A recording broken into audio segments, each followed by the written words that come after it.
want to start by asking you about the theory of collective intelligence and how is it different from traditional ways of looking at intelligence? Well, the basic idea of collective intelligence is that we're all made of parts. So, as far as I know, every example of intelligence is a composite being that's made of components.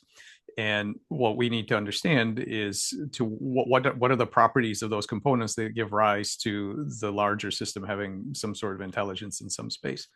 And in particular, in biology, all of the levels down, so the organism and then the organs, tissues, cells, even the molecular networks inside of those cells have various competencies that would be recognizable to a behavioral scientist. They have memory, they have goal-seeking behavior, they have various agendas that they do in different problem spaces.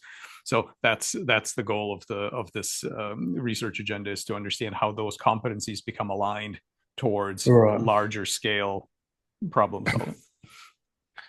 Cells building bigger parts and eventually becoming humans. Do you think uh, this is in their nature almost, or is it s something that they've developed over time? Yeah, that's a very good question. I mean, the first thing to say is that all of these things, I think, are empirical questions. These are not Right. philosophical claims I'm making, or linguistic ways to redefine intelligence as complexity or anything like that. This is a very specific empirical research agenda to say that we're going to take tools, and this is what we do in my group, taking tools from behavioral and neural sciences and applying them to other substrates and other problem spaces to see how many of them apply, right? And Right. that's the first thing. The second thing is they certainly, I mean, evolution over time certainly increases the cognitive light cone of these systems. The cognitive Right. light cone is the size of the goals that they can to work towards. And so on an evolutionary scale, it's definitely true that you start to see systems with that have bigger goals projected into novel spaces and all of that. So there is a history to it. The question is of what's actually in their nature is really interesting. Like what are some of the primary imperatives?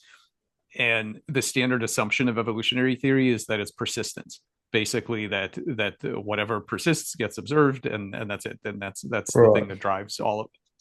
I'm not actually sure that's true, and I think there may be some other really fundamental drives that come from the properties of mathematics, as opposed to a history of biology or physics or anything like that.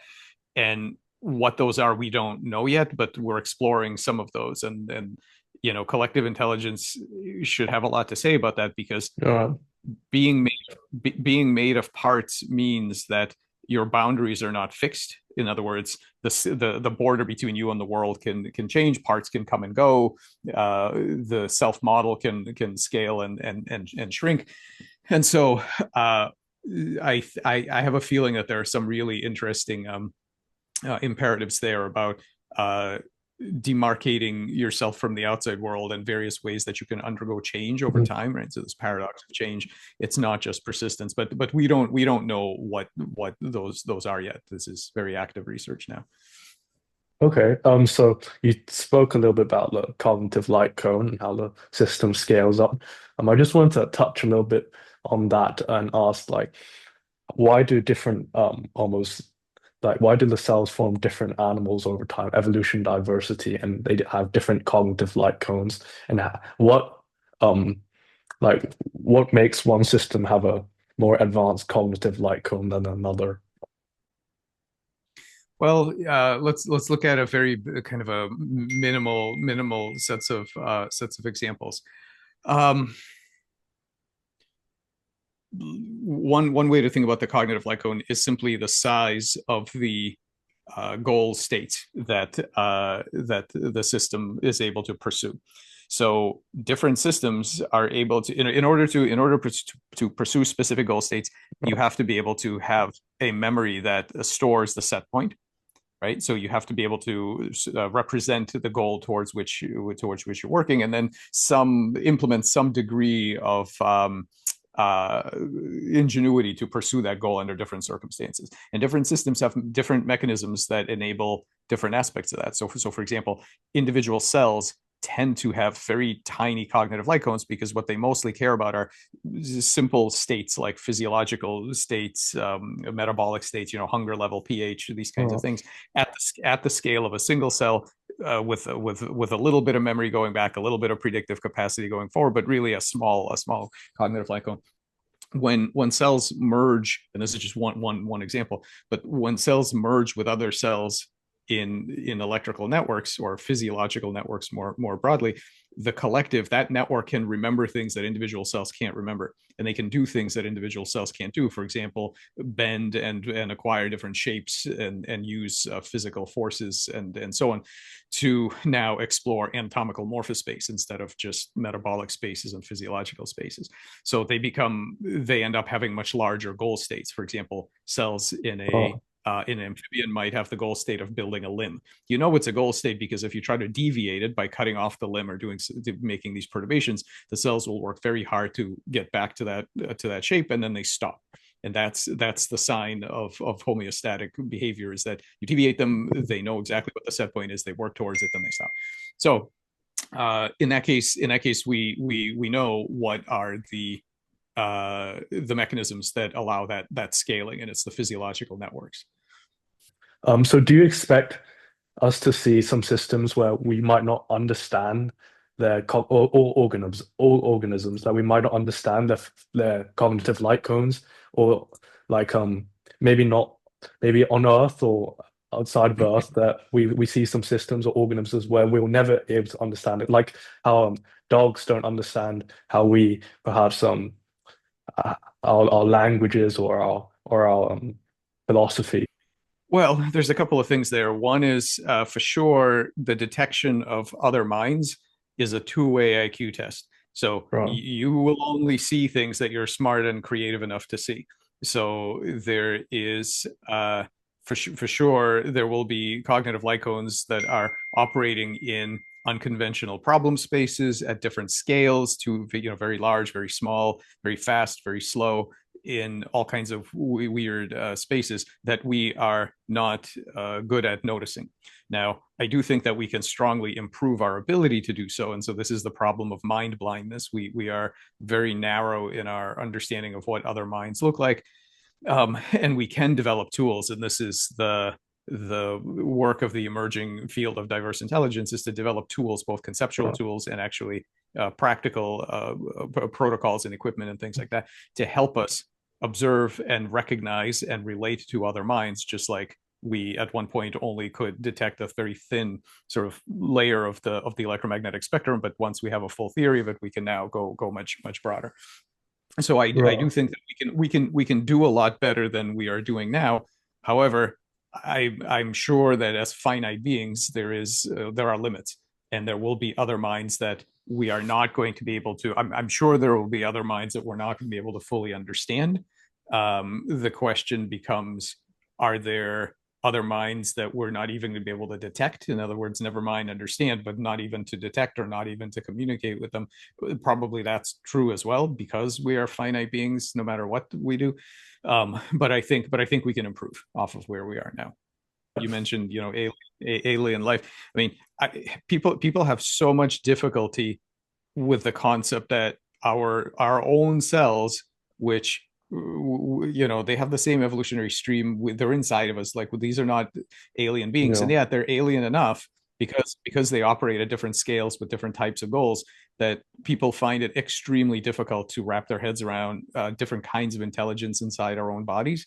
And I think if we can't even comprehend the intelligence of our own parts, I think really being able to detect and understand intelligence in off of Right. Earth, we have no hope of doing that if we can't even wrap our heads around what our cells are doing. And how do we can you scale up our cognitive light cone and make us more like be able to detect other beings' minds, unconventional intelligences? So if is it possible for us to scale up to a certain level, and how do we do it? I mean, I certainly think we can get way better than we have now. than we are now, and that requires ditching a number of pre-scientific notions that we've been saddled with that are preventing progress. You know, these ideas of a binary distinction between quote unquote just machines or just matter and intelligence, right? There are these ancient categories that, you know, Right. you're just a dumb machine, and you're an intelligent, you know, a biological. So these things as binary categories, that's a terrible conceptual framing that needs to go. And more generally, there are a number of ways that we need to readjust our thinking and become more creative. But I definitely think that's possible, and it's essential. And people are developing tools for this now, and so this is happening, and I hope it will keep going. Whether or not we can actually radically expand our own cognitive light cones is I'm not sure. I think so, and I hope so. I have to assume, assuming we don't kill ourselves off, which is Right. not necessarily a good assumption, but assuming we keep going, if we come back here 50 years from now, or 100 years from now, I can't imagine that we would see exactly the same humans as we've been here for millions of years, you know, with the same two brain hemispheres, the same body susceptible to the same limitations, diseases. I just can't imagine that that's what we're still going to have here. No, I think it's inevitable that we're going to change and expand, whether through biological changes, through technological changes, through spiritual changes. Like, all of these things are gonna change. Um, but we're still whatever the new limits are, there are still going to be limits. We just have to keep working against them. Okay. Um, just to go back to the whole concept of collective intelligence to finish off this section, I want to ask you about so given cellular life, so if other planets had unicellular life, how likely would it to form multicellular life, do you think, and complex life eventually? Uh, I don't know. That's a very specific question, in the sense that I don't think that all interesting life is cellular. I think that Right. Okay. I think there are. I mean, the whole notion of, I mean, I would blow up basically all of it. The idea that interesting life is what we would recognize as cellular or multicellular. I mean, heck, Right. there's life on Earth that we don't know how to characterize that way. So I'm sure there's going to be life other places that are just not um well character you know well fitting into those categories. So cellular or multicellular, I'm not sure at all is relevant. The idea that all life is even embodied in a biological or even a physical substrate, I'm not sure that's a good assumption either. That's Okay. I think that's very much, you know, we have an N of one basically on Earth, right? We have Yeah. one example really that we just sort of are like laser focused on. So I think all of these are limiting assumptions. What I do expect, and this is basically just one of my parts of my definition of what we mean by life, is that it's not necessarily multicellular per se, but what we're going to see is a scaling of the cognitive light cones. In other words, if we find life, what's going to be interesting about it, what makes it life versus something else, is that it is a multi-scale intelligent phenomenon. In other words, it is made of active subunits, active parts that Right. are working together, being aligned, but towards a higher intelligence at higher scales, where the scale has goals and preferences that none of the parts have, and this happens at multiple scales. So I Right. think that is what we should be looking for, and whether it's cellular or even material, I have no idea. And do you think the free energy principle and the homeostasis will apply to all life, or just just because we do it doesn't mean everything else in the every other form of life in the universe will have this as well? No, I think it's a good candidate. I think the free energy principle is, or you know, sort of surprise minimization, is a good candidate for a universal principle. I think there are some others that come from Right. uh, causal information theory and things like this. There are some other principles that are also candidates. But yeah, I think some aspect of having predictions, having preferences about those predictions, managing your own states, self-modeling, world modeling, like these are all things that I would expect any living anything that we call life. I would expect to be doing those things in some at some scale, at some in some implementation. So would you mind showing us a bit about your work on the tadpoles and the worms? Um, Uh, yeah, yeah. Well, there's a lot of work. I guess I can just talk a little bit about yeah, some of what we do. Uh, my group is made up of mostly about three-quarters biologists, about a quarter that are computational people. We have philosophers, we have physicists. It's a very interdisciplinary group, and we're interested in diverse intelligence in different substrates. And one of my favorite model systems for studying that is the collective intelligence of cells. And so this right, means asking what problems can groups of cells solve? How do those competencies arise from the competencies of individual cells and of the molecular networks underneath them? And to the extent that we discover protocognitive competencies in groups of cells, we can develop conceptual tools for understanding more alien intelligences. It's kind of a stepping stone, right, towards understanding really alien intelligences. But B, it becomes very practical applications. So this is important to me, that this is not it's not just philosophy. Although philosophy is an important part of it, it has very practical implications for medicine, for engineering, and things like that. And so through our work on various model systems, and this includes tadpoles, it includes human cells, slime molds, planarian flatworms, whatever. We we develop applications in birth defects, in regenerative medicine, in cancer, in aging, and so on. And that's because we've discovered at least two kinds of cognitive glues. Cognitive right. glues are policies that align individual parts towards large scale goals. Okay, and there are two kinds that we've discovered, and one kind is what we call developmental bioelectricity. We didn't discover developmental bioelectricity; that's been around for 150 years. But what we have discovered are we've made new molecular tools to read and write the electrical information in your body tissues, and to use that as an interface to the mind of the body, to literally look at memories in cells and tissues that are representing anatomical states, like what the layout of the body is going to look like. And so through that interface, we've been able to communicate with the cells, with the cellular collective, and give it new memories, ask it to do things that it otherwise wouldn't do. And so this means we can create certain organs in new locations. We can induce regenerative repair. We can normalize cancer back to normal behavior. Reprogram the long-term anatomy of things without touching the genome. So the genetic hardware remains in place. We communicate with you could call it as kind of a software, but it's really a cognitive system running on top of that hardware. Okay, that's very interesting. I just wanted to because you mentioned the bioelectricity and genetics. So I just want to like, what's the line between bioelectricity and genetics? What can you change? What can't you change? Can you change the skeletal structure, for example? Is bioelectricity hereditary? Does it get if you add a eye to the tadpole's tail, for example, I saw in your research, does it pass on to the next generation? In the case of the first answer is we don't know the limits of this. I can tell you what Oh, we've done so far. I don't know what the limits are.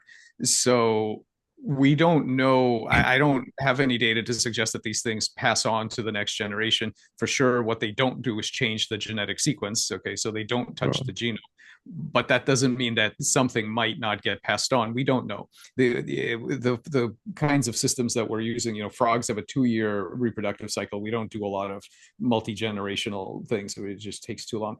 But in the flatworms, I can tell you that so typical flatworms, these are planarians. Typical flatworms have a head and a tail. You can cut them into pieces. Every piece will regenerate perfect little worm, right? And so what we've shown is that, for example, the reason that they know how many heads to make is that there's a bioelectrical pattern that by default says one head. And so we can go in, we can read that pattern, we can decode that pattern, and then we can rewrite it. So we can give them a false memory that, no, actually worms should have two heads. And when we do right. this, if you do that to a worm and then cut them into pieces, the pieces make two-headed worms. And those two-headed worms, if you cut those into pieces, they will continue forever to be two-headed. And when those animals reproduce, and the way they reproduce is they tear themselves in half and then they regenerate, right? So that's how they reproduce. When they do that, you get two-headed worms. So that is stable according to the reproductive mode. That is not the same thing as writing the information back into the DNA. But then again, the information telling it how many heads to have is not in the DNA in the first place. So why do Right. you need it? So you don't need to write it back into the DNA because that's not where the information is at all. What are the limits of that for creatures that reproduce via sexual reproduction with egg and sperm? We don't know the answers to that. And what about the for example the skeletal structure? Is that in the DNA or is it in the bioelectricity? Well, okay. Asking whether it's in is a really it's not a great way to ask that question, because if you actually read the genome, Right. it doesn't say anything about your skeletal structure. It doesn't say anything about how many eyes you're going to have or whether you're going to have eyes. It doesn't say any of that. What it talks about is proteins, right? So your Right. genes, we can read genomes and we know what it actually talks about is proteins and then some timing information around when those proteins are going to be expressed. That's it. Everything else, the skeletal structure, the large scale body plan, the organs, the shapes of those organs, the difference between your hand and your foot, which not only have the same DNA, of course, but they also have the same cell types, basically, right? But they're Yeah. not the same shape.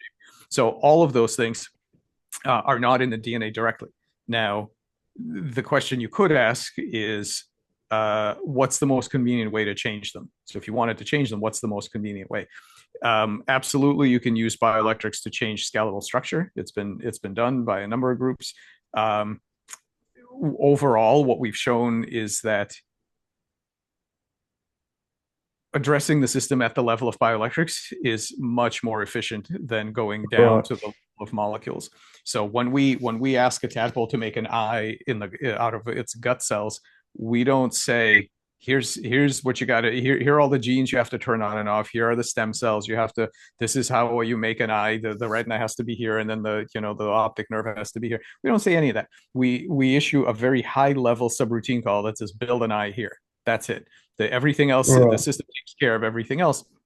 And so it's much more efficient to make changes in the bioelectrical at the bioelectrical level. Now, this should be no surprise, because think about neuroscience, right? So right now, if I want you to understand and remember the things that I'm saying, I don't need to worry about all the synaptic proteins in your brain. I'm not going to have to reach in there and rearrange all of your neurons to make sure you remember. You'll do that on your own. All I'm doing is giving you a very high level set of prompts that are going to allow you to take care of the molecular biology, right? You'll take care of the Right. downstream. So where did that amazing architecture come? Like, that's incredible, right? It's super super powerful. Where did that come from? Well, it evolved from the cellular regulatory machinery that was here long before we had nerve and muscle. And your body has been a multi-scale transduction system from day one, from the pre-bacterial days. And Okay. so it's really not surprising that using this, exploiting that kind of architecture, that kind of multi-scale hierarchical architecture, of course you always want to talk to the highest level. That's the most efficient and the most powerful. And when you're doing like the limb regeneration stuff, does it?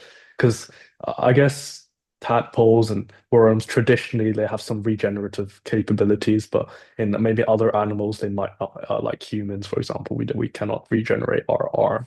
But are there could you use bioelectricity to override that lack of regenerative capabilities?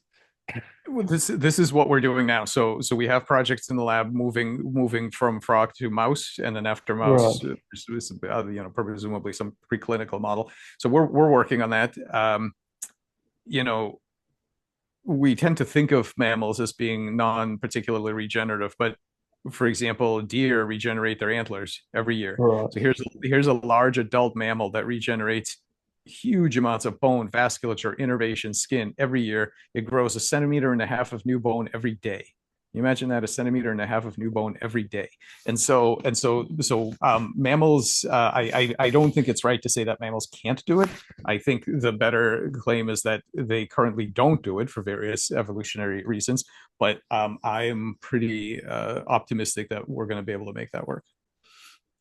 Well, that'd be a huge breakthrough. And I assume that on in cancer, your work on cancer as well, it's about changing the cells back to being part of the network. Does that apply to all the all different kinds of cancer, all different kinds of cancer, or is it just like a particular kinds that you're working on? No, there's no particular kind of cancer that this is specific to. I think it will be a much more general thing. But we are also now moving. So we showed proof of concept in vivo in frog. We are now in mouse and human cancer spheroid studies. So this Uh, is so I think it will be quite a general thing when it's done. and what do you expect the results to be when you finish it? What do you expect um the bioelectricity research to achieve in terms of solving cancer? Well, I think there will be two pieces to this. One is there will be a diagnostic piece, which we've shown using voltage reporting technology to identify early cells that are about to disconnect from the network. So you can detect that non-invasively using specific voltage imaging.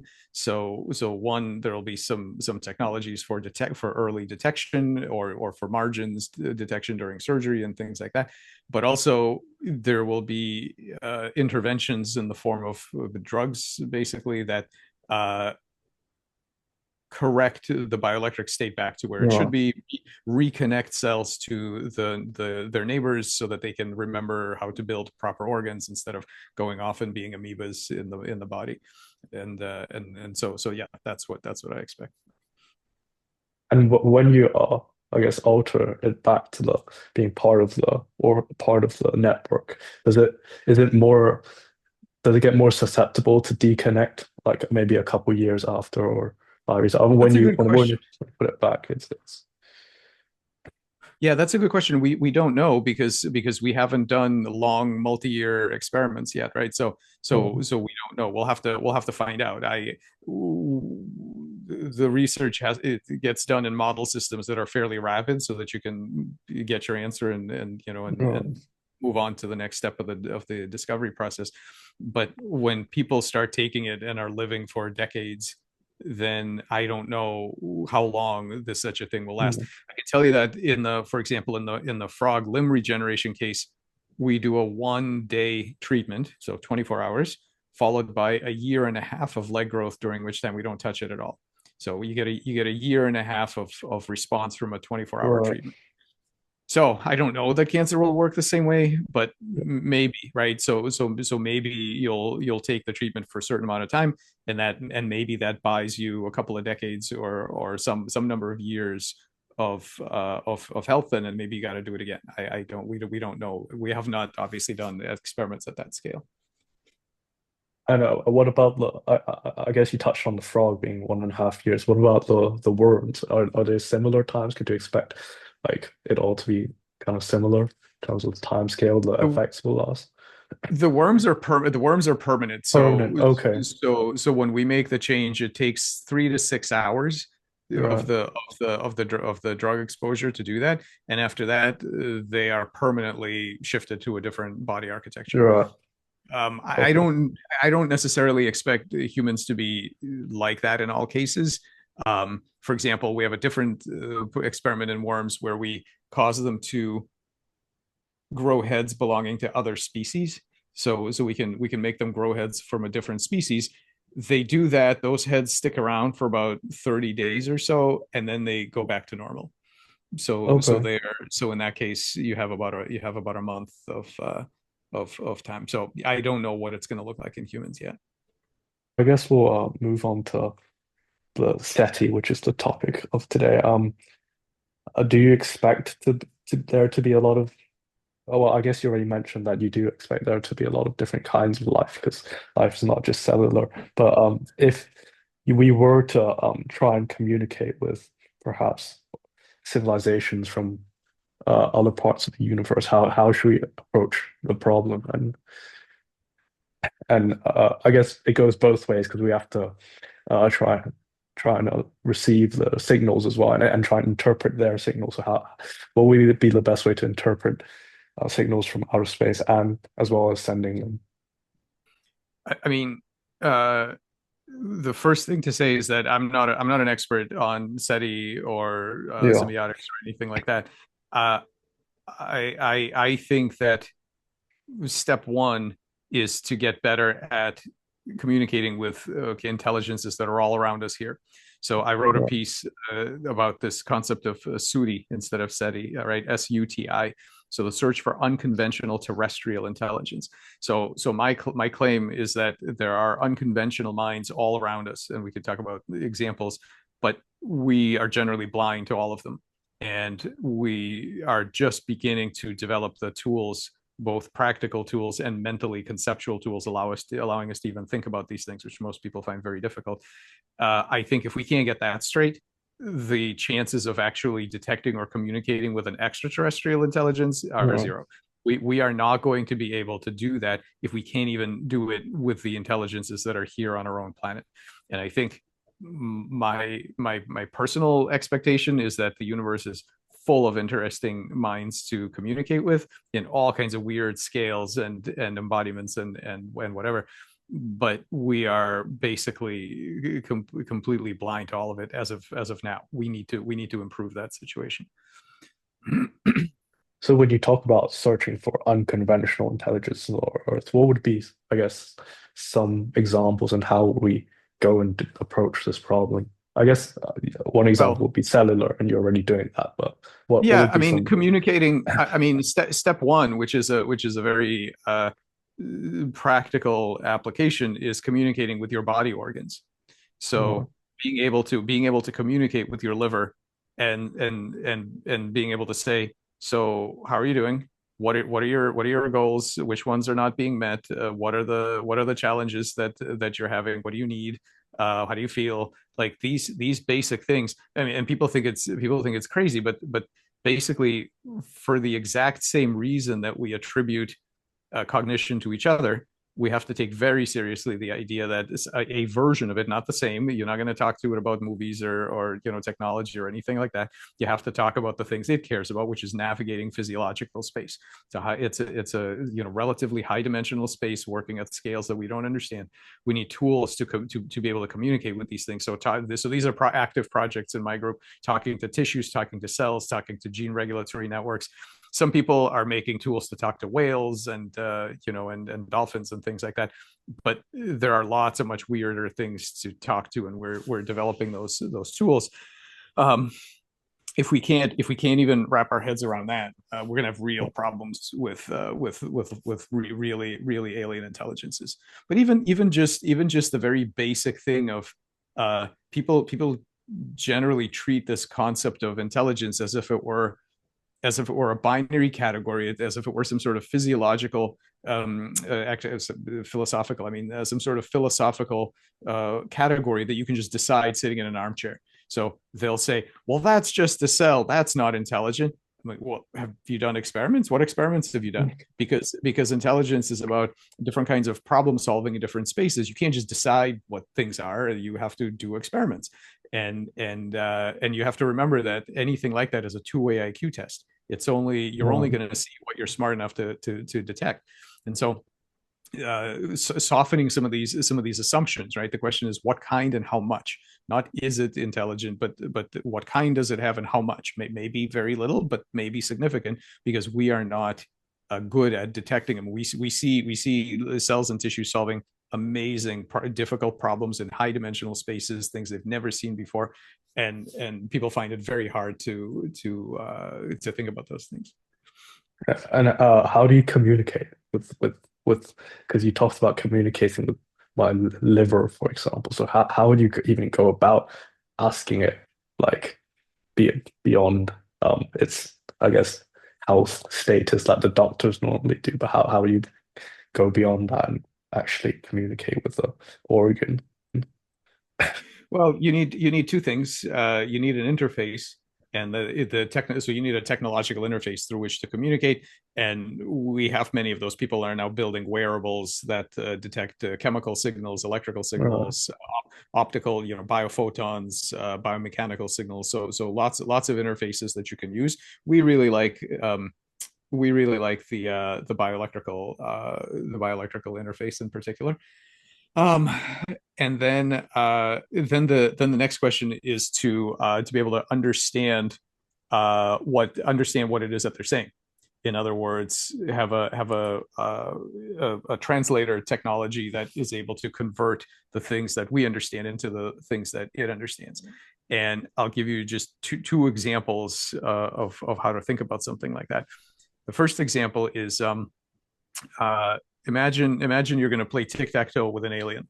Okay, right. so you're sitting there in this room. You've got lines on the floor. You got some chalk, and you're playing. You're making moves. You're playing tic tac toe, and it's pretty clear they understand how to play tic tac toe because you're having good games. Sometimes you win, sometimes you lose, but it's pretty clear they understand it. Now look at what the alien is doing. Turns out the alien doesn't understand anything about geometry, has no geometrical ideas whatsoever. Now, in order to play, now how is that possible? Because in order to play tic tac toe, you have to make straight lines, right? What you're trying to make Right. is straight lines. What the alien is doing is the following: he's got a box, and that box has a bunch of billiard balls in it, and every one of them has a number, and all he's doing is picking numbers out of that box that sum to 15, the total where the numbers add up to 15. Now that works because you can draw a magic square that looks like a tic tac toe thing, where every line adds up. It's like almost like a Sudoku thing, where every line adds to 15. It's a magic square. So the alien knows nothing about geometry. All he knows is arithmetic. You don't have to know any arithmetic. All you know is geometry. All you don't know numbers. All you know is the shape. But you're able to communicate enough to play a game because there's a translator interface. That magic square is the translator interface. So you can be in your own little worlds with a completely different understanding of the universe, right? In one case with arithmetic, in one case with geometry, having really no understanding in common, except that there's a translator interface that allows you to play this game. So that's one thing you can imagine is building tools using VR, AI, whatever that create interfaces like that allow you to interact in some particular domain. Another thing is how are we interacting right now? I don't have any access to your brain states. I don't have any idea how to interpret the things your brain is doing, but we're able to communicate. And that's because there's this amazing language interface that sits on top of all the things that we're actually good at doing. There's this language module that sort of tells good stories about why we did what we did and whatever. And those stories can be shared with others. That's an incredibly powerful thing, is to put a language model on top of the physiology. So that's another approach that we're taking is putting language modules on top of dynamical systems Right. so that they can actually talk to each other and in a sense hide what's underneath. Humans were training dogs and horses for thousands of years knowing zero neuroscience. Like, isn't that amazing? You could communicate with these creatures knowing no mechanism whatsoever. We didn't have any idea what was in their heads, like none. And that's okay. And it's okay because our architecture that transduces from high level stimuli down to the molecular events that are needed to move your muscles, right? Your mental intent literally makes ions move across your muscle membranes. I mean, it's amazing. And so that multi-scale architecture also allows us to communicate in a way that hides all the details and all the complexity. Yeah. So those are just two ways. So this is how we're thinking about these things. So in some ways, it's literally like communicating to a dog, but to my liver instead. And what would you train it to do, for example? Like, well, how would you train it? Similar idea. Well, like one thing you might train it to do is to stay away from disease states. Right. So you could train it to stay away from various stress conditions, disease states. Uh, certain things that are also you could ask it questions. Like, for example, one of the things that we see is that cells and tissues are amazing at resolving novel stressors they've never seen before. They have ways Right. to use their physiological plasticity to get around perturbations that they've never seen before. And so we would like to know how to do that, right? So if we have a problem we can't solve, we have very limited ways, especially in biomedicine, we have very limited ways of doing that. It would be great to be able to communicate with the cell and say, if such and such happened, what would you do? And get some insight, right? Get some suggestions. Again, this is like you're not going to be asking it about how to pick your next house. You're Yeah, going to be asking about things that it actually knows and cares about. But yeah. those same tricks could be, once we understand how they solve these problems, they could be projected into lots of spaces that we care about. Yeah, basically about it. And do you see that we could train like non-cellular things as well in the future, or in terms of like maybe materials Yeah, or some kind yeah, of yeah stuff like that. Can't just absolutely. Yeah, uh, absolutely. I mean, we've seen mechanisms sufficient for 6 different kinds of learning in in molecular networks. So not even cells. And there have been lots of interesting papers on active matter research where materials themselves have certain problem solving competencies, memory for sure, but maybe some other things. So yes, I think the extent of things you can train, you can communicate with, you yeah can learn from that are all around us is truly massive, and it's not just the furry, brainy things that we're used to. yeah. Do you think it's almost everything to a certain extent, or is there a limit to this? Well, what you're asking is whether the spectrum of intelligence has a zero. Yeah. So so that's a good question. I don't know, but my suspicion is there's no. But my suspicion is in our universe there's no zero, and the reason I say that is because look, as an engineer, the way I think about these things is how much autonomy does the system have? In other words, if I'm building with a material, what can I rely on this material to do? If I'm building, Hmm. if I'm building with out of let's say I'm building something and I have a component that I know is a homeostat or like a thermostat or something. I know what this thing will do is it will keep to one particular goal, and then I don't have to worry. I don't have to micromanage it. This thing will take care of it, right? So I think about this is my criterion. Like how much autonomy does a system have? How much agendas can you count on it to have, right? So imagine you're so okay. So now let's look at the very leftmost part of that spectrum. Like, what is the minimal, the dumbest, like most minimal thing you could have to be on that spectrum of intelligence? So, I think you would need 2 things. I think the first thing you would need is some degree of goal directedness. Okay, so you need some ability to follow a goal and to try to get there. And the second thing you would need is which is related to the first thing, is you would need a cognitive light cone that is not just the immediate set of pushes and pulls that are happening on you right now. In other words, if some level of behavior that was not the result of the immediate things that are happening to you right now. And even particles meet those 2 conditions because they do least action laws, and because of quantum indeterminacy. I think already these things are on the spectrum. Think Mhm. about it as an engineer. If I build a roller coaster, I have to really work at how I'm going to get this thing up the hill. But once I get it up the hill, do I need to worry about how I'm going to get it down? No, it already knows how to follow a gradient. It'll already do that. Now, that's not high intelligence, but it's not zero either. Anything I can rely on as an autonomous competency is on the spectrum. Like it's not super smart, but it isn't zero. And so I asked a physicist once, in our universe, is it possible to have a universe where least action laws don't apply? And what he said was, yes, as long as nothing ever happens. In other words, totally static universe in which nothing happens, then okay. So as far as I can tell, in our universe, least action laws apply everywhere, which means that everything is at least a tiny bit on that spectrum.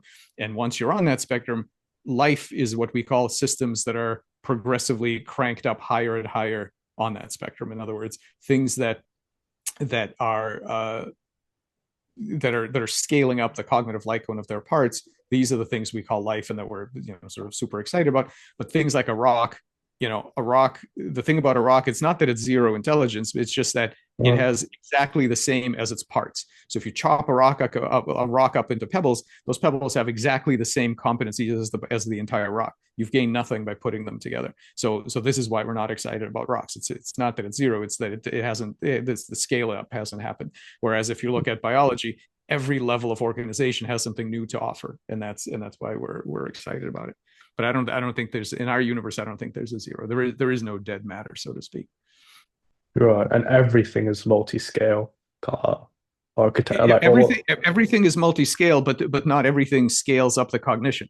So Yeah, rocks right. and mountains and Rocks so and on mountain basically stone. they Yeah. have the exact same. It doesn't go up. It's exactly the same as what the parts are. So you don't see I guess, a possibility that one day a cell could be as intelligent as a human, even though it's at a totally different scale. Oh, I would never say that because we don't know. Right. It's very difficult to compare intelligence like that. So for example, we see cells solving problems in transcriptional space, so gene expression space. Yeah. Transcriptional space is what, 20,000 dimensions, something like that. Now, navigating a 20,000 dimensional space is really hard. We can't do it. And so who's smarter than I don't. I think Okay. that's tough. So, it's a little bit like saying who's better, a bird or a fish. Well, Yeah. it's very relative. I mean, it certainly seems like we have more uh, plasticity, more problem solving in more spaces than cells do, but I would not assume that at all. And I think we have to have a lot of humility about judging things before we know Mhm. how to actually notice intelligence in all of its manifestations. So it's not in terms of like the parts are not less intelligent than the sum almost, but it's just that it's different forms of intelligence, you could say. Yeah, and in different spaces, and there's no guarantee that by the way, the collective is more intelligent than the parts. There's no guarantee of that. Right. I mean, Yeah. that worked out well for us going from cells to humans, but for example, individual humans versus a group of humans, it's not obvious to me at all that the group is smarter than or has more intelligence than the individuals. I mean, sometimes I guess it does, but it doesn't have to. So it's all about how the connection and how the scaling is done. Okay. I know you're limited on time, so I guess I will finish with one more. Just for a bit of fun. If we were to, for example, go extinct and we had to leave some messages behind for I don't know, other aliens or extraterrestrials, what would you leave behind for them for what would you leave as humanity's almost knowledge or treasure chest? If we couldn't leave everything else that we have, like just to Well, save one thing and everything else disappears, you mean? or like just leave them the pinnacle of what we've learned on on Earth. Oh, geez. Wow. Yeah, good question. Um, I don't know. I think I would leave the concept that the cone of intelligence and the radius of intelligence and the radius of your compassion are not necessarily the same, and Okay. that you should sort of try to increase them together. Basically, that problem solving alone is I mean, I don't know, this seems probably obvious to aliens as well, but this idea that there's a deep relationship in the things you care about in those two senses, right? The things you care about as goals that you're trying to achieve, so practical intelligence, and the things you care about from the compassion point of view, meaning that you care about what their experience is, not what you see of them in third person, but what they experience in first person. Right. So those two things are very very connected, and we have a paper actually with some colleagues um, on the relationship between the radius of care in those two senses. So that's probably what I would leave.